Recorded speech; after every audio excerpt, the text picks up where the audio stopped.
Hello my dear students, कैसे हैं आप लोग। आज मैं इस टेंस की क्लास में आप सभी का हार्दिक स्वागत करता हूं। ये आज की जो हमारी क्लास होने वाली है टेंस की, यकीन मानिए टेंस से रिलेटेड जो भी आपकी प्रॉब्लम्स हैं वो ज़िंदगी भर के लिए सॉर्टेड होने वाली है। ये क्लास 8वीं क्लास हो, चाहे 9वीं क्लास हो, 10वीं क्लास, 11वीं और 12वीं, सभी के बच्चों के लिए एक रामबाण क्लास साबित होने वाली है। मैं आपको ज़्यादा बड़ा चढ़ा कर तो नहीं बोलूँगा, लेकिन एक बात मैं आपको अश्योर कर दूं कि ये क्लास देखने के बाद टेंस से रिलेटेड जो भी आपकी प्रॉब्लम है वो सारी ख़त्म हो जाएगी। और ये भी मान लीजिए कि अगर आपने थोड़ा बहुत अपनी तरफ से एफर्ट डाला, थोड़ा सा सहयोग किया, इस चीज़ को घर पे करके देखा, तो टेंस ज़िंदगी भर के लिए आपके दिमाग में सेट हो जाएंगे और फिर आपको कभी दोबारा टेंस पढ़ने की ज़रूरत नहीं है। डायरेक्ट आप उसको अपनी लाइफ में अप्लाई भी कर सकते हो। तो चलो क्लास स्टार्ट करते हैं। तो हमारा टॉपिक है टेंस। जैसा कि सब जानते हैं, टेंस का दूसरा नाम ही होता है correct form of the verbs. Correct form of the verbs, ये बात तो सभी जानते हैं। टेंस या फिर इसको क्या बोलते हैं, correct form of the verbs. अब हम जब भी कोई टॉपिक की स्टडी करते हैं, हमारे माइंड में 3-4 क्वेश्चन पहले ही आ जाना चाहिए। चाहे देखो टॉपिक या फिर कोई भी सब्जेक्ट हो, चाहे हम साइंस पढ़ें, मैथमेटिक्स पढ़ें या इंग्लिश, आपके दिमाग में ये 3 क्वेश्चन तो ज़रूर आना चाहिए कि हम क्या पढ़ रहे हैं, क्यों पढ़ रहे हैं और ये हमारी ज़िंदगी में काम क्या आएगा। तब देखना एक जो पढ़ाई को लेकर जो आपका नज़रिया है वो बिल्कुल बदल जाएगा और चीज़ें आपको आसान भी लगेगी और जल्दी समझ में भी आएगी। तो स्टार्ट करते हैं क्लास। टेंस, अगर मैं देखो टेंस की डेफिनेशन की बात करूं, है ना, टेंस की डेफिनेशन की बात करूं तो डेफिनेशन इसकी बड़ी ही सिंपल है। आपको कोई किताबी, कोई बुकिश लैंग्वेज वाली डेफिनेशन लर्न करने की आवश्यकता नहीं है। कोई ज़रूरी नहीं है, कोई आपसे पूछेगा भी नहीं, और पूछे तो उसको अपन सिंपल शब्दों में हमारे अनुसार बता सकते हैं कि tense is the time of any action, that's all. Tense क्या है, कोई भी काम हो, जैसे कि मैं आपको पढ़ा रहा हूँ, आप मेरा वीडियो देख रहे हैं, आप लिख भी रहे होंगे, आप खेल रहे हैं, तो ये सारे के सारे आपके काम ही तो है। इन काम को बताने के लिए हम क्या पढ़ते हैं, टेंस। सर काम को बताने के लिए टेंस की क्या ज़रूरत है। देखिए कोई भी कार्य जब तक वो कार्य नहीं माना जाता, जब तक कि आप उसे समय के साथ नहीं जोड़ दोगे, और ये टेंस यही काम करता है। आपने कौन सा कार्य कौन से समय में किया, इस चीज़ की नॉलेज आपको होना चाहिए। और ये हम इस टाइम को 3 भागों में बांटकर पढ़ते हैं, प्रेजेंट, पास्ट, कंटिन्यू। क्योंकि हाँ, प्रेजेंट, पास्ट, फ्यूचर, सॉरी, क्योंकि या तो वर्तमान काल होता है, या होता है भूतकाल, या होता है भविष्यकाल। तो ये तीनों वक्त ही तो हैं, टाइम ही तो है। ये हमें एक टाइम का पर्टिकुलर एक पीरियड बताते हैं कि ये काम मैंने कब किया। जैसे कि मैं आपको पढ़ा रहा हूँ तो वर्तमान काल है। आपने आपने कल एक कोई भी टेंस का वीडियो देखा था, ये आपका पास्ट में गया, ठीक है। अब आप इंग्लिश सीख जाएंगे, मतलब आप फ्यूचर की बात कर रहे हैं, ठीक है। तो ये कहीं ना कहीं टाइम से रिलेटेड होके ही हम किसी काम के बारे में बात करते हैं, तो उसी को हम क्या बोलते हैं, टेंस बोलते हैं। बड़ा ही आसान सा टॉपिक है, ज़्यादा इसको पेचीदा करने की आवश्यकता नहीं है। स्टेप बाय स्टेप देखते हैं। Tense is the time of any action. कोई भी काम हो उसका टाइम बताने के लिए क्या पढ़ते हैं अपन, टेंस पढ़ते हैं। तो टेंस एक समय है किसी भी एक्शन का। एक्शन का मतलब होता है कोई भी काम, और आप जानते हो एक्शन का मतलब मैं बोल रहा हूँ कोई भी काम हो, कोई भी क्रिया हो, और इसी को ही अपन क्या बोल देते हैं, वर्ब। कोई भी क्रिया को हम क्या बोल देंगे, वर्ब बोल देंगे। वर्ब का मतलब तभी तो हम पढ़ते हैं ना, correct form of the verbs. चलो बढ़ते हैं अब आगे। जैसा कि आप सब जानते हैं हमारे पास टेंस के टाइप्स, अगर मैं बात करूँ टाइप्स ऑफ टेंस की, टाइप्स ऑफ टेंस की, तो देखो टेंस के टाइप आप सब जानते हो, 3 टाइप होते हैं। सबसे पहले बात करें हम प्रेजेंट, बोले तो वर्तमान काल। वर्तमान काल मतलब जो समय हमारे आंखों के सामने चल रहा है, ठीक है, ये वाला समय। दूसरा हम बात करें तो हो जाएगा हमारे पास पास्ट टेंस। पास्ट टेंस वो हो जाएगा आपका भूतकाल। क्या हो जाएगा, भूतकाल। और थर्ड वाला जो हमारा आता है वो है फ्यूचर, बोले तो भविष्यकाल। फ्यूचर टेंस मतलब भविष्य काल। कितना आसान है, भविष्यकाल। ठीक है, ये 3 टेंस हमें पढ़ने हैं और तीनों के अनुसार हमें देखना है कि किस किस प्रकार से हम किसी भी काम का टाइम उसके साथ ऐड कर सकते हैं और हम एक परफेक्ट टेंस बना सकते हैं। Got it? चलो स्टार्ट करते हैं आप क्लास। तो आप समझ ही गए होंगे, सबसे पहला जो हमारा टेंस होने वाला है वो रहेगा हमारा प्रेजेंट टेंस। प्रेजेंट टेंस के बारे में बात करेंगे, मतलब वर्तमान काल। देखो, सबसे पहला जो हमारा टेंस आएगा उसका नाम है प्रेजेंट टेंस। प्रेजेंट टेंस बड़ा ही सिंपल है। प्रेजेंट टेंस इसका हिंदी में तो मतलब पता है वर्तमान काल, मतलब जो समय चल रहा है। अब प्रेजेंट टेंस को भी पढ़ने के लिए इसको 4 भागों में बांटा गया है। तो आप देखें एक एक करके। ए है कौन सा? Present simple. कौन सा है सबसे पहला? Present simple. इस प्रेजेंट सिंपल को हम प्रेजेंट अफर्मेटिव भी बोल देते हैं। ठीक है, और ओके, और इसको दूसरा है, इसका हो जाएगा present continuous. Present continuous. And C हो जाएगा इसका प्रेजेंट परफेक्ट। Present perfect. अगर आप चाहें तो मेरे साथ साथ नोट्स भी बना सकते हैं, लिख सकते हैं। एज इट इज़ मैं वही ज्ञान दे रहा हूँ यहाँ पर जो क्लासरूम में सबको पढ़ाया जाता है, लेकिन थोड़ा समझने का तरीका हमारा थोड़ा सा डिफरेंट होने वाला है। हम चीज़ों को थोड़ा और बड़ी करके देखेंगे। यहाँ पर सिर्फ हम उन्हीं चीज़ों तक सीमित नहीं रहेंगे जो अब तक हम क्लासरूम में पढ़ते हुए आए हैं। तो डेफिनेटली आपको कुछ नया तो ज़रूर मिलेगा। और डी है हमारा D type, present perfect continuous. Present perfect continuous. एक एक चीज़ समझ लेते हैं। Present simple, present continuous, present perfect and present perfect continuous. एक एक करके हम टेंस को देखते हैं। सबसे पहले हम ले लेंगे हमारा प्रेजेंट सिंपल। प्रेजेंट सिंपल जैसा इसका नाम है वैसा का वैसा हमारे सामने टेंस है, ये प्रेजेंट सिंपल। देखते हैं इसमें क्या ऐसी बात है। ओके, ध्यान से समझे। अगर मैं हिंदी की बात करूं तो आप सब समझते हो कि अगर हमारे हिंदी वाक्यों के अंत में क्या आ जाए? ता है आ जाए, ती है आ जाए, ते है आ जाए, ता हूं, इस प्रकार के अगर शब्द आ जाए तो हम समझ जाते हैं कि हमारा जो हिंदी वाक्य है वो प्रेजेंट सिंपल टेंस का है। फॉर एग्जाम्पल, मैं इंग्लिश पढ़ाता हूँ, आप कक्षा 10वीं में पढ़ते हो, मेरे पापा रोज़ जॉब पर जाते हैं, सूर्य पूरब से उदय होता है। ठीक है, इस प्रकार से आप हिंदी वाक्यों के अंत में अगर देखोगे ध्यान से तो क्या आएगा? ता है, ती है, ते हैं, ता हूँ। तो आप समझ जाओगे कि कौन सा टेंस हुआ? Present simple tense. अगर हम इसके फॉर्मूले की बात करें, फॉर्मूला,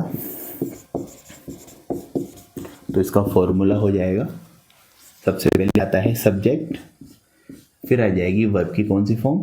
फर्स्ट फॉर्म, क्योंकि सिंपल है, प्रेजेंट फर्स्ट फॉर्म।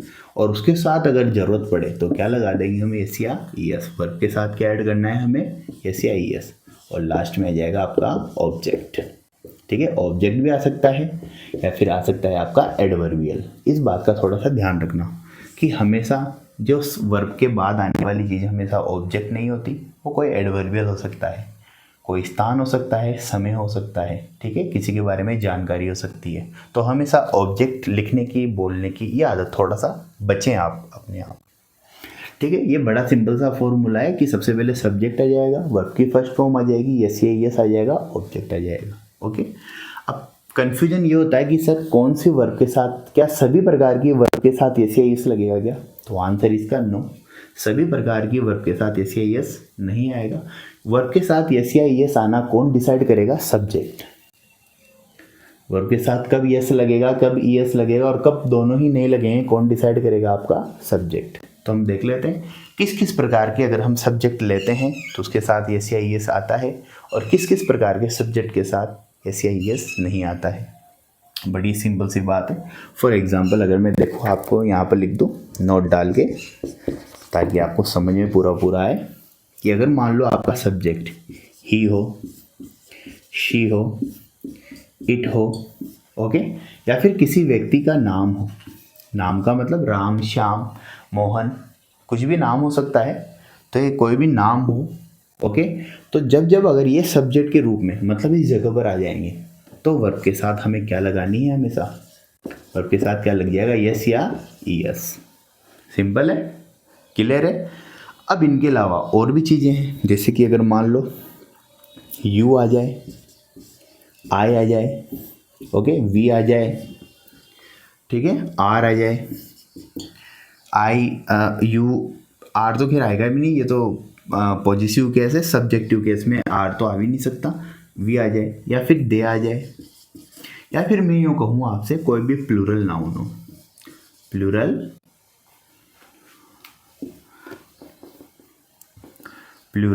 नाउन हो,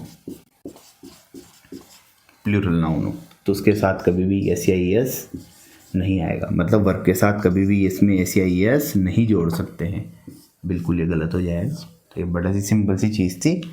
ही, शी, इट नेम के साथ वर्ब के साथ हमेशा एस या एस लगाना है। You, I, we, they plural noun हो मतलब बहुवचन संज्ञा, तो उसके साथ कभी भी एस या एस नहीं आएगा। एक वचन के साथ आता है, बहुवचन के साथ नहीं आता है। अब इसका हम एग्जाम्पल देख लेते हैं ताकि आपको और भी समझ में आ जाए। ये फॉर्मूला बिल्कुल आपके माइंड में रहना चाहिए। मैं इसको अगर यहाँ से हटा देता हूँ और यहाँ पर कोई सेंटेंस लिखता हूँ, फॉर एग्जाम्पल, सीता रोज सुबह मंदिर जाती है। सीता रोज सुबह मंदिर जाती है। चलो देखते हैं अब इसको। सीता यहाँ पर क्या है? हमारा सब्जेक्ट है, क्योंकि यहाँ पर मंदिर जाने वाला कौन है? सीता। कोई भी काम हो उसको करने वाला कौन है? सीता है। तो सीता हमारा सब्जेक्ट हो गई, ठीक है, ओके। रोज़ सुबह, ये रोज़ सुबह तो एक्स्ट्रा वर्ब या फिर अपन बोल सकते हैं एडवर्बियल। और कहाँ जाती है वो? मंदिर। तो मंदिर क्या हो गया अपना? एडवर्बियल मान सकता हूँ क्या मैं? या फिर इसको आप बोलते हो ऑब्जेक्ट, जबकि ऑब्जेक्ट नहीं है। किसी जगह का नाम ऑब्जेक्ट नहीं हो सकता, ठीक है, लेकिन समझने के लिए ठीक है मान सकते हैं। और जाना अपनी यहाँ पर क्या है? वर्ब है। तो चलो अब फॉर्मूले के अनुसार जमा देते हैं इसको, ठीक है। सबसे पहले क्या आएगा? सब्जेक्ट। तो सब्जेक्ट है मेरा सीता, ओके। सब्जेक्ट के बाद अब हिंदी में कुछ भी लिखा हो, ठीक है, कितने भी वर्ड्स इनके बीच में आ जाए, रोज़ सुबह है ना, सुबह 4 बजे वगैरह कुछ भी आ जाए, लेकिन हमें चलना है फॉर्मूले के अनुसार। क्योंकि देखो इंग्लिश लैंग्वेज थोड़ी सी अलग टाइप से चलती है। ये हर एक लैंग्वेज की अपनी विशेषता होती है। कोई वर्ब को पहले बोलता है, कोई वर्ब को बाद में बोलता है। तो इंग्लिश वाले सब्जेक्ट के बाद यूज़ करते हैं वर्ब का। तो सीता, अब जाने को क्या बोलते हैं अपन? गो। अब देखो सीता किसी का नाम है और मैंने बोला था नाम के साथ एस या एस लगता है, तो यहाँ पर ओ आ रहा है, तो के साथ एस लगाना तो बड़ा अजीब सा लगेगा। यूँ मान के चले कि एक रूल्स ही है, अगर किसी भी वर्ब के बाद में ओ आ जाता है, ठीक है, जैसे गो, तो यहाँ पर अपन को एस या एस लगाना है। तो यहाँ पर क्या लगाऊंगा मैं? एस, ठीक है। सीता गोज टू, कहाँ जाती है? टेम्पल। कब जाती है? Daily. Daily in the morning, daily, या फिर इन द मॉर्निंग डेली भी लिख सकते हैं। इन the morning daily, in the morning daily. तो ये बहुत बड़ी बात नहीं, आप सब लोग भी सेंटेंस बना सकते हैं। बड़ा ही सिंपल सा था, सीता रोज सुबह मंदिर जाती है, ओके। समझ में आ रहा है? नहीं आ रहा? बड़ी सिंपल सी बात है, कोई ज़्यादा बड़ी बातें हम कर नहीं रही हैं। बाद में देखो ये सेंटेंस बनाना, किसी भी हिंदी के इंग्लिश करना या फिर इंग्लिश की हिंदी करना, वहाँ तक ये सब चीज़ें काम आती है। लेकिन आप सब जानते हो जैसे कि 9th स्टैंडर्ड के बाद, मतलब 10th 11th 12th या फिर आगे भी कंपटीशन के एग्ज़ाम देते हैं, जहाँ भी 10th आते हैं, वहाँ पर इस प्रकार की क्वेश्चन आपसे नहीं पूछे जाते। वहाँ पर आपसे पूछे जाते हैं MCQs। तो उनके बारे में हम बात करेंगे, लेकिन पहले टॉपिक को हम समझ लेते हैं। तो इस सेंटेंस बनाने की प्रक्रिया मैंने आपको दिखा दी है कि सबसे पहले आपको सब्जेक्ट लगाना है, वर्ब की फर्स्ट फॉर्म का यूज़ करेंगे, उसके बाद ज़रूरत होगी तो यस या यस लगाएंगे, फिर बाद में ऑब्जेक्ट या क्या लगा देंगे? एडवर्बियल, जो भी आपके पास उपलब्ध होगा। क्या मैं इसको हटा सकता हूँ?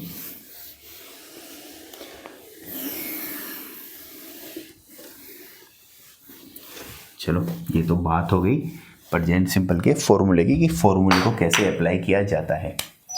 अब यहाँ पर हम बात करेंगे, ध्यान से देखें। अगर मुझे इसी सेंटेंस को नेगेटिव बनाना हो, ठीक है, प्रेजेंट सिंपल टेंस का क्या हुआ? नेगेटिव। नेगेटिव का मतलब जिस वाक्य के अंदर क्या आ जाए, नहीं या किससे मना कर रहे हो, तो वहाँ पर हम क्या करेंगे?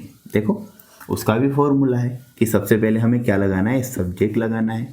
फिर वहाँ पर हेल्पिंग वर्ब के रूप में आ जाएगा डू या डज। उसके बाद में लगा देंगे हम नॉट। उसके बाद में लगा देंगे वर्ब की फर्स्ट फॉर्म। अब यहाँ पर आपको यस या यस लगाने की कोई आवश्यकता नहीं है। और लास्ट में आ जाएगा आपका ऑब्जेक्ट या एडवर्बियल। चलो, ये हो गया हमारा नेगेटिव का फॉर्मूला। एग्जाम्पल भी देखते हैं। जैसे हमने अभी लिखा था, सीता रोज सुबह मंदिर जाती है। इसी को नेगेटिव करके लिखता हूँ, सीता रोज सुबह मंदिर नहीं जाती है। नहीं जाती है, सिंपल सी बात है। अब इसको कैसे बनाऊंगा? वही फॉर्मूले को नहीं छोड़ना। सेंटेंस आपका कुछ भी हो, जब आपने पहचान लिया पीछे कि इसमें ती है आ रहा है, तो प्रेजेंट सिंपल टेंस ही है, ठीक है, तो आपको क्या करना है? फॉर्मूले को नहीं छोड़ना। सबसे पहले आप लिखोगे सीता, ओके, उसके बाद डू या डज। अब देखो, सिंगुलर के साथ आता है डज और प्लूरल के साथ आता है डू। वही वाला एग्जाम्पल है। और देखो, अगर आपको दिमाग नहीं लगाना, ये याद नहीं होता, तो आप ये रखें कि जिसके साथ एस या यस लग रहा है वो तो जाएगा सिंगुलर के साथ, और जिसके साथ एस या यस नहीं लग रहा है वो जाएगा प्लूरल के साथ। तो सीता तो हमारी सिंगुलर है, तो सीता के साथ क्या लगा देंगे? डज। सीता डज। उसके बाद लगा देंगे हम नॉट। उसके बाद वर्ब की फर्स्ट फॉर्म गो। अब यहाँ पर एस या यस लगाने की जरूरत नहीं, क्योंकि डज जो बना है वो यस लग के ही तो बना है। Sita does not go to school daily. Daily, sorry, school नहीं है, मंदिर है। Does not go to temple in the morning daily, या daily in the morning. In the morning daily. ये बन गया आपका नेगेटिव सेंटेंस। समझ में तो आपको आ ही रहा होगा, क्योंकि बहुत बड़ी बातें मैं यहाँ पर कर नहीं रहा हूँ। अब अगर इसी सेंटेंस को हम बता दें इंट्रोगेटिव में, इंट्रोगेटिव का मतलब ये हुआ पर्सनवाचक, तो मैं क्या बोलूँगा? क्या सीता रोज मंदिर जाती है? M I right? तो देखिए, उसको भी बना लेते हैं, क्या सीता रोज मंदिर जाती है। तो उसका हमारा फॉर्मूला फिर से चेंज हो जाएगा। फॉर्मूला चेंज नहीं होता है, बस फॉर्मूले में जो पोजीशन है, क्योंकि क्वेश्चन पूछने के लिए हमें कुछ एक्स्ट्रा वर्ड लगाने पड़ेंगे, तो उनका जो सीक्वेंस है वो थोड़ा सा बदल जाता है।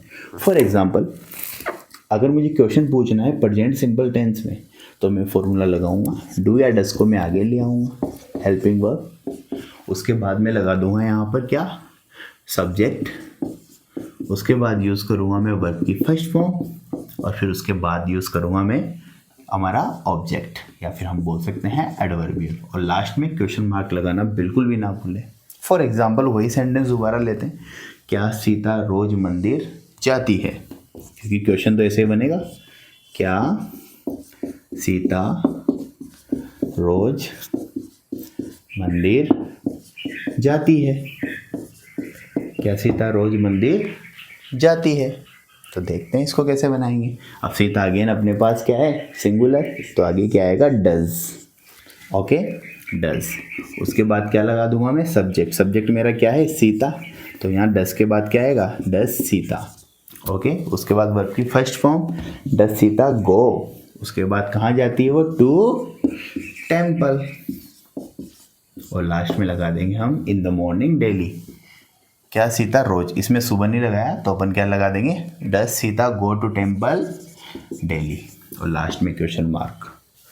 बताओ, इस प्रकार से हम प्रेजेंट सिंपल टेंस के, चाहे वो अफर्मेटिव सेंटेंस हो, साधारण वाक्य सिंपल, या फिर वो नेगेटिव हो, या फिर वो इंटरोगेटिव हो, उनको हम आसानी से बना सकते हैं।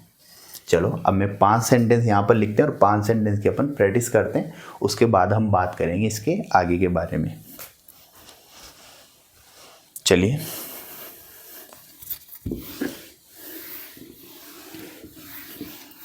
अब आपको फॉर्मूला सबको पता है, और आप भी मेरे साथ, बल्कि मेरे से पहले सेंटेंस को बनाने की कोशिश करना, ठीक है? ओके, सबसे पहला सेंटेंस मैं यहाँ पर लिखता हूँ। मेरी माँ हमेशा सच बोलती है, हमेशा सच बोलती है। देखो आप सेंटेंस को पीछे देखना, ती है, ता है, ते हैं, ताहूँ, ऐसे शब्द आएंगे। मेरा भाई रोज स्कूल नहीं जाता है। तीसरा सेंटेंस देखो, क्या तुम कक्षा 10 में पढ़ते हो? क्या तुम कक्षा 10 में पढ़ते हो? फोर्थ सेंटेंस देखें, जैसे कि अगर मैं आपसे बोलूं, शेर जंगल में रहता है। ये 4 सेंटेंस आपके सामने, और चारों को बंद करके देखते हैं, ठीक है? आप समझ ही गए होंगे। पहला वाला सेंटेंस है वो अफर्मेटिव है, सिंपल सेंटेंस है। सेकंड वाला में नहीं आ रहा है तो ये हो जाएगा नेगेटिव। थर्ड वाले में अगर आप देखोगे तो यहाँ पर क्वेश्चन पूछा जा रहा है, क्योंकि पीछे क्वेश्चन मार्क भी आ रहा है, तो ये हो जाएगा हमारा इंटेरोगेटिव। एंड फोर्थ है जो सिंपल मैंने लिखा है, शेर जंगल में रहता है। अगर आप चारों सेंटेंस को देखोगे तो पीछे क्या आ रहा है, ती है, ता है, ते है ना, पढ़ते हो, ते हो, या फिर ता है, ठीक है? आप खुद के बारे में भी 2-4 सेंटेंस बनाना, जैसे कि मैं रोज़ सुबह जल्दी उठता हूँ, मैं 2 किलोमीटर दौड़ लगाता हूँ, मैं डेली 1 गिलास दूध पीता हूँ, मैं डेली टीवी देखता हूँ, मैं डेली पढ़ाई करता हूँ। इस प्रकार के सेंटेंस आप बनाना, ठीक है? तो पहले हम इन 4 सेंटेंस की बात करते हैं। सबसे पहले अब देखो यहाँ पे, मेरी माँ मेरा सब्जेक्ट है, ओके? सच बोलना, सच तो मेरा क्या है, एक उद्देश्य है, ऑब्जेक्ट है, ओके? और बोलना, ठीक है ना, उसको क्या हो गया हमारा, वर्ब। तो बनाते हैं इसको। सबसे पहले अफर्मेटिव है तो अफर्मेटिव वाला फॉर्मूला, माई मॉम या माई मदर, जो भी आप लिखना चाहें, माई मदर, ओके? हमेशा को हमेशा यहीं लगाओ।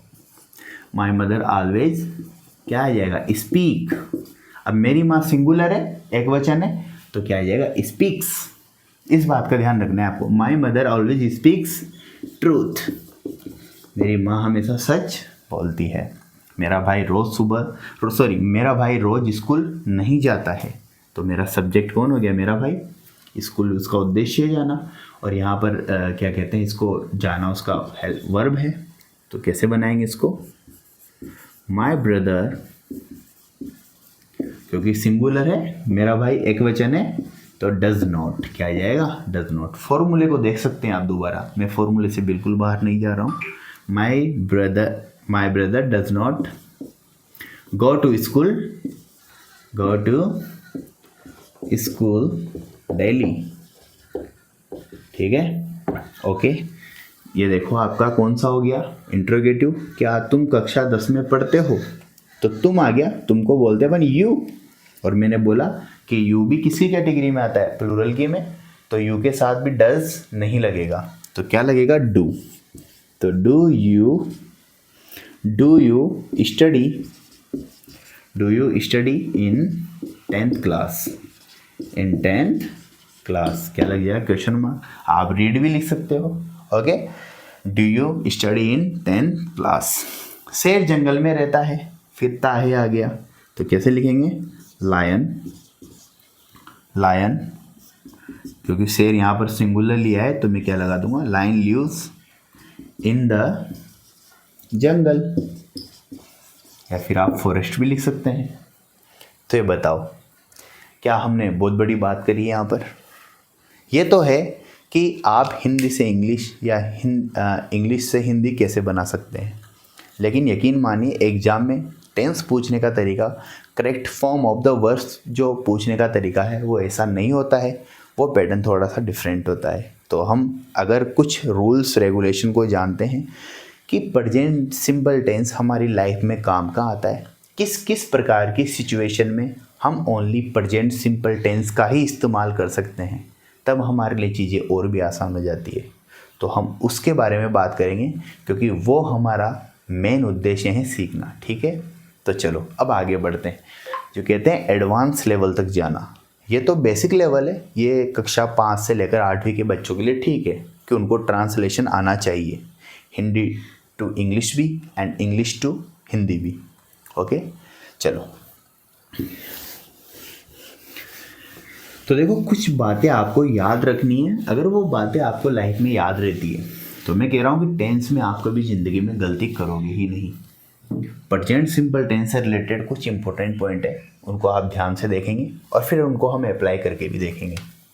अगर मैं आपको यहाँ सामने लिखूँ कि प्रेजेंट सिंपल टेंस के यूजेस कहाँ कहाँ काम आता है, ये टेंस के यूजेस पढ़ेंगे भाई, उसके यूजेस। ये देखो, ये हमारे लिए वेरी वेरी इंपॉर्टेंट रहेगा। आपने उधर कैसे ट्रांसलेट होता है, हेल्पिंग वर्ब क्या है, काम में आती है, कैसे हम इंट्रोगेटिव बनाते हैं, नेगेटिव बनाते हैं, वो ठीक है, बच्चों के लिए ठीक है। लेकिन अगर आप 9th क्लास से अपर क्लास में हो तो आपको यही चीज़ें पर भी पता होनी चाहिए। तो देखेंगे यहाँ पर यूजेस। फर्स्ट, ध्यान से लिसन केयरफुली, कि जब हमें किसी की प्रेजेंट की हैबिट बतानी हो, किसी की प्रेजेंट की क्या बतानी हो, ध्यान से सुनना, हैबिट। हैबिट का मतलब होता है आदत। क्या मतलब होता है इसका? आदत। आदत का मतलब मुझे घूमना पसंद है, वह सच बोलता है, वह कभी भी लड़ाई नहीं करता है, वह हमेशा समय से उठता है, वो हमेशा सुबह जल्दी अपना बिस्तर छोड़ देता है। ठीक है, जब भी हम किसी की आदत की बात करें, वो बहुत अच्छा क्रिकेट खेलता है, वो हमेशा टाइम से स्कूल आता है। ठीक है, इस प्रकार की जब भी किसी व्यक्ति की कोई भी आदत हो, व्यक्ति की नहीं वरन जानवरों की भी, जानवरों से संबंधित या किसी व्यक्ति से संबंधित, जब भी कोई आदत का आपको जिक्र करना है प्रेजेंट में, तो हमेशा उसके लिए प्रेजेंट सिंपल टेंस ही काम में आएगा। ना तो आप उसके लिए फ्यूचर टेंस का इस्तेमाल करोगे, ना पास्ट का। उसके लिए हमें यूज़ करना है present simple tense. Present simple tense में भी 4 प्रकार के टेंस है, लेकिन हम ध्यान रखेंगे हमें काम में लेना है present simple tense. Got it? इस बात को समझते हैं। हैबिट, किसी की आदत बताने के लिए। सेकंड हम बात करते हैं यूनिवर्सल ट्रूथ की। यूनिवर्सल ट्रूथ की बात करें, यूनिवर्सल ट्रूथ मतलब सार्वभौमिक सत्य जिसको कभी झुटलाया नहीं जा सकता। चाहे दुनिया में आप इधर की उधर हो जाए, लेकिन ये बात कभी गलत नहीं हो सकती। इस प्रकार की बातों को हम बोलते हैं यूनिवर्सल ट्रूथ, सार्वभौमिक सत्य, जो दुनिया में किसी भी कोने में चले जाओ वहाँ पर वो बात लागू होती है, उसको हम बोलते हैं यूनिवर्सल ट्रूथ। फॉर एग्ज़ाम्पल, पक्षी आकाश में उड़ते हैं, राइट? पानी में तो उड़ेंगे नहीं। मैं आपसे बोलूं सूर्य पूरब से उदय होता है, पश्चिम से कभी होगा भी नहीं, तो ये क्या है? यूनिवर्सल ट्रूथ है। सूर्य पूरब से उदय होता है, एक दिन में 24 घंटे होते हैं। यूनिवर्सल ट्रूथ, चाहे आप यहाँ हो चाहे कहीं भी हो, एक दिन में आपका पूरा जो एक दिन का राउंड होता है वो कितने का होता है? 24 घंटे का। मछली पानी में रहती है, यूनिवर्सल ट्रूथ है ना। बहुत सारी ऐसी बातें जिनको कभी हम बदल नहीं सकते, जैसे हमारी पृथ्वी सूर्य के चारों ओर चक्कर लगाती है, यूनिवर्सल ट्रूथ। चंद्रमा के तो लगाएगी नहीं, चंद्रमा हमारी पृथ्वी के चारों ओर चक्कर लगाता है, यूनिवर्सल ट्रूथ। बात मेरी समझ में आ रही है आपको? किस प्रकार की बातें हैं जो यूनिवर्सल ट्रूथ के अंतर्गत जाएगी? तो हम जब भी यूनिवर्सल ट्रूथ की मतलब सार्वभौमिक सत्य की बात करेंगे, किसकी? सार्वभौमिक सत्य, ऐसा सच जो कभी बदल नहीं सकता, सार्वभौमिक सत्य की बात करेंगे, तब हम यूज़ करेंगे कौन सा tense? Present simple tense. Third बात आती है यहाँ पर, तीसरी बात, यूनिवर्सल ट्रूथ के बाद सार्वभौमिक सत्य हो गया। उसके बाद अगर हम बात करें तो अपन यूँ बोले साइंस या फिर मैथमेटिक्स, साइंस या मैथमेटिक्स की हम जब भी बात करेंगे, मतलब साइंस की, विज्ञान की या गणित की, तो हमें हमेशा यूज़ करना पड़ेगा present simple tense, that's all. इसके अलावा कोई रास्ता है ही नहीं। For example, water boils at 100 degree Celsius, पानी 100 डिग्री सेल्सियस में उबलता है, साइंटिफिक फैक्ट है, तो इसको ये बदलेगा भी नहीं। तो अगर हमें जब भी किसी को कोई साइंस का फैक्ट बताना हो, कोई साइंस से संबंधित जानकारी देनी हो, इंफॉर्मेशन शेयर करनी हो, तब हम कौन सा टेंस का यूज़ करेंगे? Present simple tense, because there are no another way. ये बात आपके दिमाग में डाल लीजिए। जितनी जल्दी आप इन सारी बातों को समझेंगे, आपके लिए चीज़ें आसान होती जाएगी। और ये आपको सिर्फ एग्ज़ाम में ही मदद नहीं करेगा, आपकी लाइफ में भी आपके बहुत काम आएगा। जब भी आपको किसी से इंग्लिश स्पीकिंग करनी है, तब आप जब भी ऐसी बातें करोगे जो यूनिवर्सल ट्रूथ जैसी हो, हैबिट जैसी हो, या फिर साइंटिफिक फैक्ट हो, तो आपके मुंह से निकलना चाहिए प्रेजेंट सिंपल टेंस, ना कि आप किसी भी टेंस में बोल रहे हो। बात मेरी आपको समझ में आ रही होगी। नेक्स्ट हम बात करें मैथमेटिक्स की। जैसे 2 and 2 make 4, 2 और 2 4 होते हैं, सिंपल सी बात है। और अगर आप ध्यान से मेरी बातों को सुन रहे हो, जब भी मैंने यूनिवर्सल ट्रूथ की, हैबिट की, या मैथमेटिक्स की, या साइंस की बात करी, तो हर वाक्य के अंत में मैं बोल रहा हूँ ताहे तीहे तेहे। हिंदी में भी आप कनेक्ट कर सकते हो अपने आप को। उसके बाद हम बात करें, ठीक है, डेली एक्शन। किसकी बात करें? Daily action. अरे डेली एक्शन क्या होता है? मतलब हम रोज़मर्रा की जो लाइफ होती है, हमारी डेली लाइफ, डेली रूटीन जिसको हम बोलते हैं, तो अगर हमारे डेली रूटीन के बारे में हमें बात करनी है, एग्ज़ाम में लिखना है, या किसी सामने वाले को बताना है, तो उसके लिए there is only one tense which is present simple tense. You can't use another tense for this particular situation, daily action. चाहे वो आपके मम्मी की आप आदत बताइए, चाहे आपके पापा की, चाहे आपकी खुद की, या किसी अन्य व्यक्ति की। जब भी आपको डेली एक्शन के बारे में, उनकी रोज़मर्रा की ज़िंदगी के बारे में बात करनी है, तो आपको कौन सा टेंस यूज़ करना पड़ेगा? Present simple. फॉर एग्जांपल भी देख लो, कनेक्ट करना, हिंदी में भी ध्यान से सुनना। मेरे पापा रोज़ सुबह 4 बजे उठते हैं। मेरे पापा नहाते हैं, मेरे पापा नहाते हैं, सुबह 7 बजे नहाते हैं। उसके बाद मेरे पापा पूजा करते हैं। उसके बाद मेरे पापा काम पर चले जाते हैं। उसके बाद मेरे पापा डेली 4 बजे घर पर आते हैं। घर पर आकर वो थोड़ी देर अपने परिवार के साथ समय बिताते हैं। फिर उसके बाद वो थोड़ा बहुत टीवी देखते हैं। शाम को वो 8 बजे से पहले खाना खा लेते हैं और 10 बजे से पहले वो सोने के लिए चले जाते हैं। तो देखो, मैंने एक पूरा मेरे पापा की पूरी लाइफ की वो डेली का जो रूटीन है वो आपको मैंने बता दिया। और अगर आपने सारे सेंटेंस ध्यान से सुने हैं, तो सब सेंटेंस के अंत में आया है ते हैं ते हैं ते हैं, मतलब प्रेजेंट सिंपल टेंस तो होगा ही होगा, हिंदी में समझना चाहे तो। और इंग्लिश में हम इंग्लिश टू इंग्लिश बात करें, तो हमें पता है कि सर आपने जो भी बातें करी है वो आपके पापा की डेली रूटीन की बातें हैं। और डेली रूटीन की बातें हमेशा लिखी जाती है कौन से टेंस में? प्रेजेंट सिंपल टेंस में। ये बातें आपको आई थिंक समझ में आई होगी। अब इनसे रिलेटेड हम सेंटेंस भी कर करके देख लेते हैं, तो आप थोड़ा सा ध्यान दीजिए।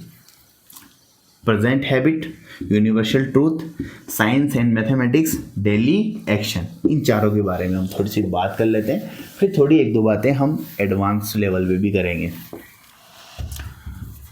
For example, she always speaks lie, वो हमेशा झूठ बोलती है। बताओ क्या हुई है? आदत। समझ में आ रही है मेरी बात? क्या हुई है? आदत। ओके। फॉर एग्जाम्पल, जैसे कि the sun rises in the east. बोलो भाई साहब, समझ में आ रहा है क्या? The sun rises in the east, सूर्य पूर्व से उदय होता है, यूनिवर्सल ट्रूथ। ओके। नेक्स्ट देखो आप, जैसे कि 2 and 2 make 4, make 4, 2 और 2 4 होते हैं, प्रेजेंट सिंपल टेंस। समझ में तो आपको आ रहा होगा कि कहाँ पर मैं यस या यस लगा रहा हूँ, कहाँ पे नहीं लगा रहा हूँ। थोड़ा सा ध्यान से, स्पीक्स लाई, ठीक है, तो यहाँ पर नहीं लगेगा क्योंकि 2 and 2 ये तो प्लूरल हो गया ना, एंड आ गया बीच में। ओके।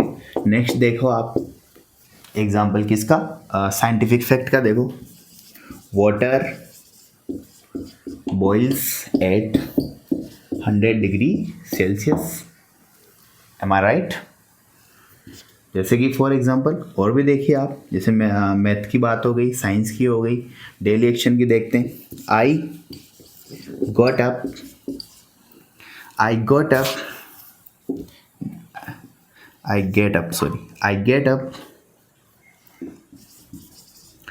अर्ली इन द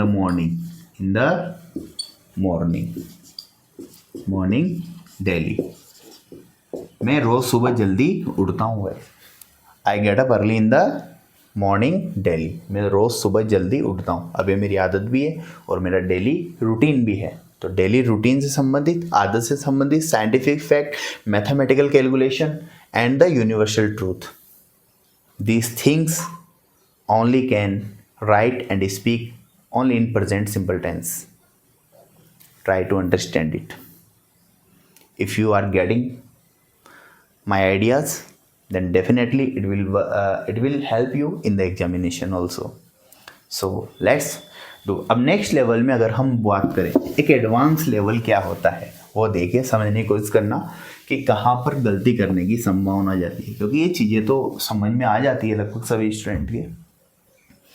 बहुत सारी बार ऐसी भी सिचुएशन होती है कि कोई काम फ्यूचर में होने वाला है, लेकिन हम उसको बताने के लिए इस्तेमाल करते हैं प्रेजेंट सिंपल टेंस का। ये क्या बात हुई, समझते हैं। देखो, तो ये रूल्स आपको पता होना चाहिए। जैसे कि मान लो प्री प्लान्ड फ्यूचर हो, मतलब पूर्व निर्धारित योजना। ठीक है, एग्जाम्पल को ध्यान से सुनना। हमारे प्राइम मिनिस्टर नरेंद्र मोदी कल जयपुर आएंगे। तो ये प्री प्लान्ड है, मतलब पहले से योजना बनाई गई होगी तभी तो वो आ रहे हैं। तो इस प्रकार के वाक्यों को हम लिखने के लिए या बोलने के लिए किस प्रकार के टेंस का इस्तेमाल करेंगे, प्रेजेंट सिंपल टेंस। देखो समझो, आपने बहुत सारी बार न्यूज़पेपर वगैरह या फिर आप अगर बुलेटिन्स देखते हो, मतलब इंग्लिश न्यूज़ चैनल देखते हो, तो आप वहाँ पर देख लेना। अगर आने वाली कोई भी घटना के बारे में बात करना है जिसका पहले से निश्चित कर लिया गया है, जिस घटना के बारे में पहले से जानकारी है, तो उसको बताने के लिए वो प्रेजेंट सिंपल टेंस का इस्तेमाल करते हैं। For example, RPM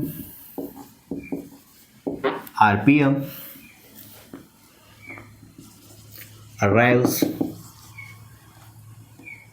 in Jaipur tomorrow. RPM arrives in Jaipur tomorrow. अब देखो, अब यहाँ पर बहुत सारे बच्चे सर टुमारो भी लिख दिया है और आपने यहाँ पर प्रेजेंट सिंपल टेंस का इस्तेमाल किया है। मतलब भविष्य की बात आप प्रेजेंट सिंपल टेंस में कैसे कर सकते हैं? तो रूल्स है इंग्लिश का, कर सकते हैं। अगर वो कार्य पहले से निश्चित किया गया है तो उसको बताने के लिए हम प्रेजेंट सिंपल टेंस का इस्तेमाल कर सकते हैं। यही आपके लिए एक नया थोड़ा सा आइडिया हो जाएगा, बाकी तो सब कुछ सेम ही है। तो गाइज़, अगर आपने मेरी क्लास को ध्यान से देखा है तो सबसे पहले तो मेरे चैनल को आप सब्सक्राइब करें, इसको शेयर करें, और अगर कोई कमी आपको लगती है तो उसे प्लीज़ कमेंट में मुझे बताएं, ताकि मैं उसके ऊपर वर्क कर सकूं, हम उसको इम्प्रोवाइज़ कर सकें। बाकी थैंक यू मेरी क्लास देखने के लिए। Thank you so much.